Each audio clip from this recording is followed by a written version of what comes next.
ఓం శ్రీ గురుభ్యో నమః. ఓం శ్రీ మాత్రే నమః.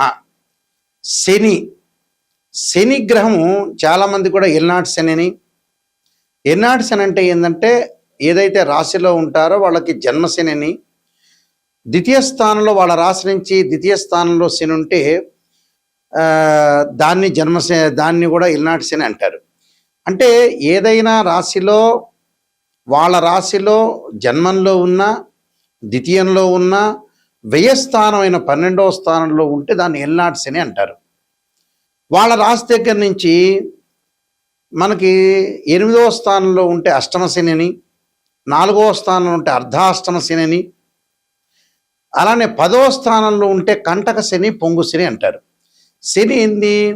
పనులలో కొంత ఆలస్యం జరగటం, ఆయు ప్రమాణం తగ్గటం, ఆరోగ్యపరంగా ఇబ్బందులు, చికాకులు, కోపాలు, ఏ పనులు జరగకుండా ఉండటం, దగ్గరికి వచ్చినట్టు వచ్చి పనులు, అవమానాలు, అనుమానాలు, గొడవలు, తగాదాలు, ధన నష్టము, ఆరోగ్యపరంగా ఇబ్బందులు, అంటే ఇలాంటివన్నీ కూడా చాలా డబ్బు పరంగా మోసపోవటం, ఇలాంటివన్నీ కూడా శని ద్వారా జరుగుతుంటుంది. అంటే శనిగ్రహం అనేది మన జాతకంలో బాగలేకపోయినా, గోచారీత్యా బాగలేకపోయినా ఇలాంటివన్నీ జరుగుతాయి. ఇప్పుడు శనిగ్రహము ప్రత్యేకంగా బుధుడి నక్షత్రంలోకి రాబోతుంది. అంటే శని మీనరాశిలో ఉన్నారు. మీనరాశిలో మే 17వ తారీఖు నుంచి శని రేవతి నక్షత్రమైన బుధుడి యొక్క నక్షత్రంలో ఉంటాడు. ఎప్పటి వరకు ఉంటాడు అంటే జూలై 27 వరకు ఉంటాడు.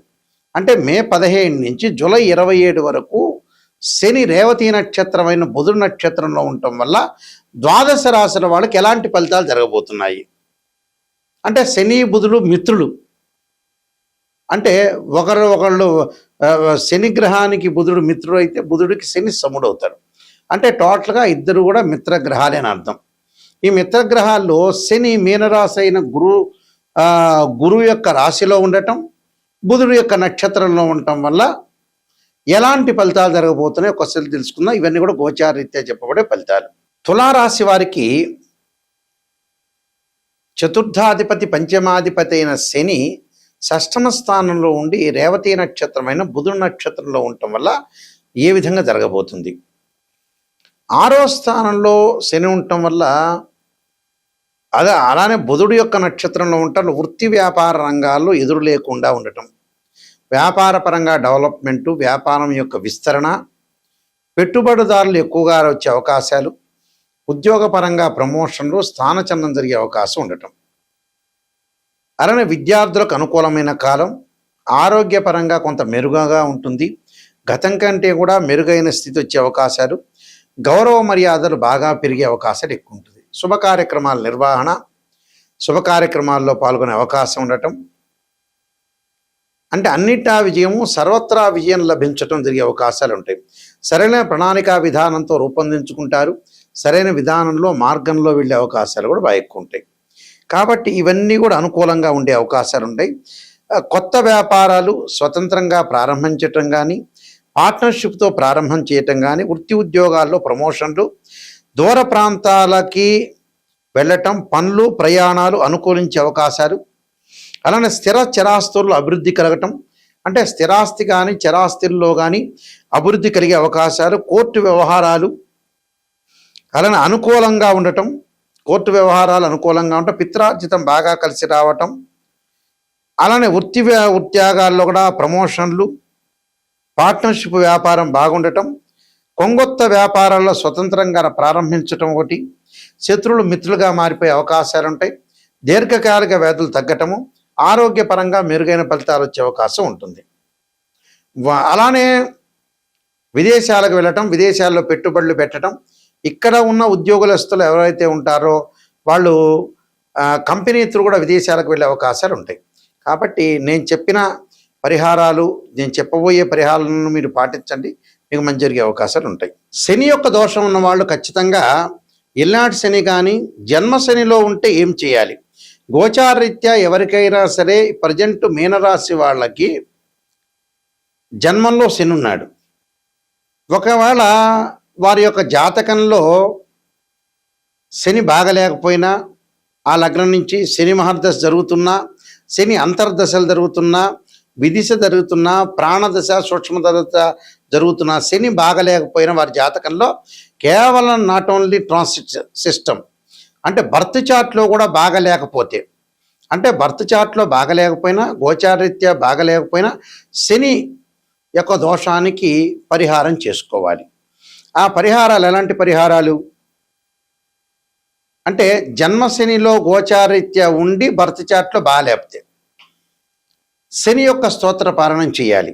దక్షిణాకాళి యొక్క స్తోత్ర పారాయణాన్ని శనివారం చేయటం, నీలాంజన సమాభాసం రవిపుత్రేమాగ్రజం ఛాయామార్తాండ సంభూతం తం నమామి శనైశ్చరం అనే మంత్రం చక్కగా చదువుకోవాలి. నువ్వుల దానము, నల్లని వస్త్రాన్ని దానం చేయాలి. నల్లని మేకు, నల్లని వస్తువులు ఏదైతే సరే, నల్లని చెప్పులు, గొడుగు దానం చేయటం మంచిది. అలానే ఇక్కడ జాతకపరంగా ఇప్పుడు మేషరాశి వాళ్ళు ఉన్నారు. మేషరాశి వాళ్ళకి ఏ విధంగా ఉండబోతుంది అంటే మేషరాశిలో జన్మించిన వాళ్ళు కానీ, ద్వాదశ రాశుల్లో జన్మించిన వాళ్ళు కానీ, మేషరాశి వాళ్ళకి ఎలా ఉంటుంది? 12వ స్థానంలో శని ఉన్నాడు ఇప్పుడు ప్రజెంట్. 12వ స్థానంలో శని ఉంటే ఎలాంటి పరిహారం చేసుకోవాలి అంటే వాళ్ళు తప్పకుండా నల్లని ద్రాక్షారసంతో శనికి అభిషేకం చేయాలి. నీలాంజన సమాభాసం రవిపుత్రేమాగ్రజం ఛాయామార్తాండ సంభూతం తం నమామి శనైశ్చరమని నల్లని ద్రాక్షారసంతో అభిషేకం చేయాలి. చేయటం వల్ల శని యొక్క దోషం పోతుంది. అలానే కుంభరాశి వాళ్ళకి ద్వితీయ స్థానంలో శని ఉన్నాడు. కుంభరాశి వాళ్ళకి ద్వితీయ స్థానంలో శని ఉంటే ఏం చేయాలి అంటే శని జపం చేయటం, శనీశ్వరుడు యొక్క తిలలతో హోమం చేయాలి. హోమం చేయటం వల్ల కుటుంబ పరంగా ఉండే కలహాలు ఇలాంటివన్నీ తొలగిపోతాయి. ఆరోగ్యపరంగా ఇబ్బందులు తొలగిపోతాయి. అంటే కుంభము, మీనము, మేషరాశి వాళ్ళు ఇలాంటివి చేయాలని అర్థం. అలానే మిగతా రాశుల పరిస్థితి ఏంటి? మిగతా రాశుల వాళ్ళు ఎలాంటి ఫలితాన్ని చేయాలి అని అంటే ఇక్కడ అష్టమ స్థానాన్ని తీసుకుందాం. సింహరాశి వారికి ఏ విధంగా ఉండబోతుంది? సింహరాశి వాళ్ళకి అష్టమ స్థానం శని. వాళ్ళు తప్పకుండా శని జపం చేయటం, శని హోమం చేయటం, దాంతోపాటు నువ్వులతో చేసిన, నువ్వులు బెల్లం కలిసిన చేసిన ఉండల్ని తయారు చేసుకుని ప్రధాన అర్చకులకు ఇచ్చి అందరికీ కూడా భక్తులకు వితరణ చేయమని చెప్పాలి. దానివల్ల తొలగిపోతుంది. అలానే 4వ స్థానంలో శని ఎవరికి ఉన్నారు? ధనస్సు రాశి వాళ్ళకు ఉన్నారు. ధనస్సు రాశి వాళ్ళకి చతుర్థ స్థానంలో శని ఉండటం వల్ల వాళ్ళు ఖచ్చితంగా చేయాల్సింది ఏమిటి అని అంటే నువ్వులు దానం చేయటం, నల్లని వస్త్రము, నల్లని మేకు, నల్లని చెప్పులు, నల్లని గొడుగు దానం చేయాలి. శనికి అభిషేకం చేయాలి. ఎలాగా? నువ్వుల నూనెతోటి, తిలలతోటి అభిషేకం చేయాలి వాళ్ళు చేయాల్సింది. అంటే ఈ చతుర్థ స్థానంలో శని ఉన్నారు కాబట్టి ఈ విధంగా రెమెడీ చేయాలి. అలానే కంటక లేదా పొంగు స్థానం అన్నమ్మ అంటే వాళ్ళ రాశి దగ్గర నుంచి దశమ స్థానంలో శని ఉంటాం. ఎవరికి ఉంది దశమ స్థానంలో? మిథున రాశి వాళ్ళకు ఉంది. మిథున రాశి వాళ్ళకి దశమ స్థానంలో శని ఉండటం వల్ల వాళ్ళు చేయాల్సింది శనికి పంచామృతాలతోటి, పండ్ల రసంతో, చెరుకు రసంతో, నువ్వుల నూనెతోటి, తిలలతోటి అభిషేకం చేయాలి. వీలైతే హోమం చేసి నల్ల నువ్వులు, నల్ల వస్త్రాన్ని, నల్లని మేకుని, నల్లని గొడుగుని, నల్లని చెప్పులను దానం చేయాలి. అంటే కుంభరాశి వాళ్ళు, మీనరాశి వాళ్ళు, మేషరాశి వాళ్ళు, మిథున రాశి వాళ్ళు, సింహరాశి వాళ్ళు, ధనుస్సు రాశి వాళ్ళు దానం చేయాలి. మిగతా రాశుల వాళ్ళకి ఒకళ్ళ వ్యక్తిగతంగా వాళ్ళ బర్త్ చార్ట్లో జాతకపరంగా దోషం ఉంది అనుకుందాం. అంటే వృషభము, కర్కాటకము, కన్య, తుల, వృశ్చికం తర్వాత వీళ్ళకి మకరము, ఈ రాశుల వాళ్ళు తప్పకుండా శని గోచారరీత్యా కాకపోయినా, వాళ్ళ దోషం లేకపోయినా, బర్త్ చార్ట్లో శని మహర్దశ కలిసి రాకపోయినా, శని అంతర్దశలు, విదిశలు, సూక్ష్మదశలు, ప్రాణదశలు ఉన్నా ఈ రాశి వాళ్ళు తప్పకుండా ఆరోగ్యపరంగా ఇబ్బందులు లేకుండా చూసుకోవాలి. శని జపము, శని హోమము, నల్లని ద్రాక్షారసంతో అభిషేకము, నువ్వులతోటి, తిలలతోటి అభిషేకము, అలానే నువ్వులతో చేసిన ఉండలు, బెల్లం కలిపిన ఉండలు తయారు చేసుకుని ప్రధాన అర్చకులకు ఇచ్చి వితరణ చేయమని చెప్పాలి. అలానే ప్రతిరోజు కూడా శనివారం రోజున నీలాంజన సమాభాసం రవిపుత్రేమాగ్రజం ఛాయామార్తాండ సంభూతం తం నమామి శనైశ్చర మంత్రంతో పాటు శనికి అధిదేవతలు, ప్రత్యదేవత, అంతరిక్ష దేవత, అంతరిక్ష దేవత దక్షిణకాళి స్తోత్రాన్ని పారాయణం చేయాలి. అంటే ఆ పారాయణం చేయటం వల్ల మనకి మంచి జరిగే అవకాశాలు ఎక్కువ ఉంటాయి. అలానే ఆరోగ్యపరంగా ఇబ్బందులు కలుగుతున్న వాడు శరీరే జర్జరీభూతే వ్యాధిగ్రస్తే కళేబరి ఔషధం జాహ్నవీతోయం వైద్యో నారాయణ హరి మంత్రాన్ని చక్కగా చదువుకోవాలి. ఈ నియమాలు ఇవి పాటించండి. శనివారం రోజున ఉపవాసం చేయండి. వెంకటేశ్వర స్వామిని ఆరాధన చేయండి. వెంకటేశ్వర స్వామిని బియ్యపిండితో 2 దీపాలు పెట్టి చక్కగా ఆవు నెయ్యి వేయండి. ఆవు నెయ్యి వేసి 2 ఒత్తులు వేసి దీపారాధన చేయండి. దీపారాధన చేయటం వల్ల మనకు మంచి జరిగే అవకాశాలు ఉంటాయి. నేను కాలసర్పయోగము, కాలసర్పయోగ చంద్రిక, రాహుకేతులు, ఛాయాగ్రహాలు, బృహత్పరిహార సింధు, జాతక చంద్రిక, వివాహ మార్తాండము, స్వప్నశాస్త్ర ఫలదీపిక, పుత్ర గణపతి వ్రతము, సర్వదేవతా గోత్రులు పార్ట్ 1, పార్ట్ 2, అలానే నవగ్రహ దోషాలు పోవడానికి దశమహావిద్యల అమ్మవారి యొక్క పారణము, ప్రొడక్షన్ ఆఫ్ ఆస్ట్రాలజీ, ఇలాంటి నెంబర్ ఆఫ్ ఆస్ట్రాలజీ బుక్స్ రాశాను. ఇవన్నీ కూడా రాజమండ్రి మోహన్ పబ్లికేషన్ దొరుకుతాయి, మా దగ్గర కూడా దొరుకుతాయి. జీవితంలో ఎప్పుడైనా సరే జాతకం తెలుసుకునేటప్పుడు నెగిటివ్ని ఫస్ట్ తెలుసుకోవాలి. నెగిటివ్ని తెలుసుకున్న తర్వాత నెగిటివ్ని మనం పాజిటివ్ చేసుకోవటం ఎలా అనేది ఆలోచన చేసి మనం ముందుకెళ్ళాలి. ఊరికే జాతకం చూపించుకున్నాం, ఏదో మమ్మల్ని పొగిడారా లేదా, మమ్మల్ని బ్రహ్మాండంగా అద్భుతంగా ఈ ఆస్ట్రాలజర్ పొగిడారని ఆలోచన చేయొద్దండి. నెగిటివ్ను తెలుసుకోవాలి. ఫస్ట్ మీలో పొగిడేది అవసరం లేదు. మీరు బాగున్నారంటే బాగున్నారే, కానీ మీ లోపం ఎక్కడుంది, లోపం ఎక్కడ జరుగుతుంది, ఆ లోపాన్ని మనం ఎలా సవరణ చేయాలి, ఏ దశలో బాగుంటుంది, ఏ దశలో అంతర్దశలో బాగుండబోతుందా, అసలు లైఫ్ లాంగ్ బాగుండకపోతుందా అనే దాన్ని బట్టే జాతకం అనేది ఉంటుంది. నెగిటివ్ను మనం తెలుసుకుంటే పాజిటివ్ అవుతుంది. అలానే ఇక్కడ కేవలం రాశిచక్రమే కాదు, సంతానం కలగట్లేదు అంటే ఒక మనిషికి రాశిచక్రాన్ని చూడాలి, భావచక్రాన్ని చూడాలి, సప్తమాంశ చక్రాన్ని చూడాలి. ఒక వృత్తిపరంగా ఇబ్బందులు కలుగుతుంది అని అంటే రాశిచక్రం చూడాలి, దశమాంశ చక్రం చూడాలి, భావచక్రం చూడాలి, దశలు అంతర్దశలు.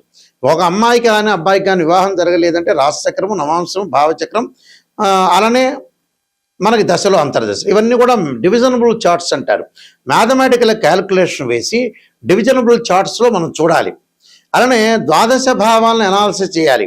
తనుభావానికి రవేధిపతి, ద్వితీయ భావానికి గురువు, తృతీయ భావానికి కుజుడు, చతుర్థ భావానికి చంద్రుడు, పంచమ భావానికి గురువు, సోదర భావానికి కుజుడు, అలానే ఇక్కడ ఏదైతే సప్తమ భావానికి శుక్రుడు, ఇలాంటి ద్వాదశ భావాలు అంటే ద్వాదశ భావాధిపతులు వేరు, రాస్యాధిపతులు వేరు, ఆ గడిలో ఉన్న గ్రహము వేరు.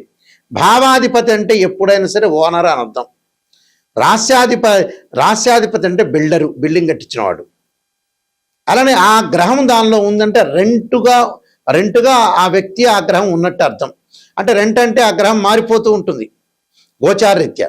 కాబట్టి ఏదైనా బర్త్ చార్ట్కి ట్రాన్సిట్ సిస్టానికి 2 తేడాలు ఉంటాయి. ట్రాన్సిట్ సిస్టమ్ ఎప్పుడు కూడా 20% జాగ్రత్తలు, సూచనలు, ఈ నెలలో ఎలా జారుతుండాలి, ఎప్పుడు ఎలా జారుతుండాలి, సూచనలు, గోచారం. బర్త్ చార్ట్ అంటే ఏమిటి, జీవితంలో ఒక చెట్టుకు వేళ్ళు ఉంటాయి చూసారా, ఆ వేళ్ళు బర్త్ చార్ట్. ఆ వేళ్ల పైన కాండం ఉంటుంది, కాండానికి కొమ్మలు ఉంటాయి, ఆ కొమ్మల దగ్గర ఆకులు ఉంటాయి, ఆకులు అనేవి గోచారం. ఆకులు అంటే ఏంటి, రైన్ సీజన్లో వస్తాయి, వింటర్ సీజన్లో అలానే ఉంటాయి, సమ్మర్ సీజన్లో కిందకి రాలిపోతుంటాయి. అంటే ఎప్పుడైనా మ్యాథమెటికల్ క్యాలిక్యులేషన్ వేసి డివిజనబుల్ చార్ట్ చూసి శని ఎక్కడున్నాడు, శని నీచ స్థానంలో ఉన్నాడా, ఉచ్చ స్థానంలో ఉన్నాడా, ఏ స్థానంలో ఉండబోతున్నాడు, ఏ స్థానంలో మంచిది అనేది మనం చూసుకొని జాతకరీత్యా క్లారిటీగా మనం ఒక డిక్లరేషన్కి రావాలి. జాతకంలో ఇలా ఉండబోతుంది తెలుసుకొని ముందుకెళ్తేనే మీకు మంచి జరుగుతుంది. అందువల్ల www.nayakanti.com కానీ .in కానీ చూడండి. స్క్రీన్ మీద స్క్రోలింగ్ అవుతున్న నెంబర్ నా దగ్గరికే వస్తుంది, నేనే మాట్లాడతాను, కన్సల్ట్ చేస్తాను. అందువల్ల ప్రతి విషయాన్ని కూడా కూలంకషంగా తెలుసుకోండి. నిజంగా తెలుసుకోవాల్సిన వాళ్ళు నెగిటివ్ తెలుసుకోవాలి, తెలుసుకుంటేనే మీకు మంచి జరిగే అవకాశం ఉంది. ఎవరైనా సరే నాకు ఫోన్ చేసేవాళ్ళు డాక్టర్ నాయకంటి మల్లికార్జున శర్మ ద్వారా బాగుపడాలి, నెగిటివ్ కూడా నేను తెలుసుకోవాలి, నిజాన్ని తెలుసుకోవాలి, సత్యాన్ని తెలుసుకోవాల్సిన వ్యక్తులు మాత్రమే నాకు ఫోన్ చేయండి. నా ద్వారా బాగుపడే వ్యక్తులు మాత్రమే నాకు ఫోన్ చేయండి దయచేసి. బాగుపడద్దు, పొగడండి అంటే వేరే జ్యోతిష్యుని సంప్రదించుకోండి. అదే క్లారిటీ నేను చెప్పేది మీకు. అందువల్ల జాతకాన్ని క్లియర్గా తెలుసుకుంటేనే మీకు మంచిది. లేకపోతే ఊరికే మీ టైం వేస్ట్, మీరు అడగటము వేస్ట్ అవుతుంది. అందువల్ల ఖచ్చితంగా ఇలాంటివన్నీ తెలుసుకోండి, ఒక అవగాహనకి రావాలి. ప్రజలైనా కూడా ఒక అవగాహనకి రావాలి, నిజాన్ని తెలుసుకోవడం చాలా మంచిది. నిజం అనేది నిప్పు లాంటిది. మీ అందరికీ కూడా పరమేశ్వరుడు యొక్క కరుణాకటాక్షం ఉండాలని ఆశిస్తూ సర్వే జనా సుఖినో భవంతు.